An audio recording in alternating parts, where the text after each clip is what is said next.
Hello friends, video শুরুতে বলি আমি খুব মজাদার একটা খাবার বানাতে চলেছি, সঙ্গে থাকবেন। দেখতে পাচ্ছেন আটার মধ্যে লবণ দিয়ে টাইট একটা ডো তৈরি করে নিয়েছি। এখানে লেচি কেটে নিয়েছি আর রুটি বানিয়ে নিয়েছি। 4-5টা কেটে এরকম চারকোনা করে নেব। এখান থেকেও আমি কয়েকটা পিস তৈরি করব। তো দেখতেই পাচ্ছেন কীভাবে আমি পিসগুলো তৈরি করে নিলাম। একটু জল লাগিয়ে সুন্দর করে একটা শেপ দেওয়ার চেষ্টা করেছি। এভাবে আমি শেপ দিয়ে কয়েকটা বানিয়ে ফেলেছি। দেখুন বেশ খানিকটা এখানে আমি বানিয়ে ফেলেছি। এবার কড়াইয়ের মধ্যে দিয়ে দেব জল। জলের মধ্যে একটু তেল আর একটু লবণ দিয়ে এগুলোকে আমি ভালো করে বয়েল করে নেব। ঠান্ডা জলে আপনারা এগুলোকে ধুয়ে রেখে দেবেন।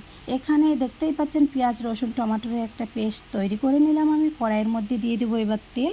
তেল গরম হয়ে গেলে এর মধ্যে আমি পেস্টটা ঢেলে দেবো। এর মধ্যে লবণ, হলুদ, লঙ্কা গুঁড়ো দিয়ে নিচ্ছি।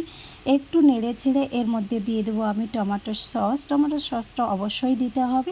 আর দিয়ে দিচ্ছি একটু অরিগানোর ফ্লেভারটা এর মধ্যে আমার খুব পছন্দ। একটু জল দিয়ে পেস্টটা নরম করে নেবেন, তার মধ্যে দিয়ে দিবেন বয়েল করা খাবারটা। ভালো করে মিক্স করে নেবেন। এটা খুব মজাদার, একবার না বানালে বিশ্বাস করতে পারবেন না, অবশ্যই একবার বানিয়ে দেখবেন।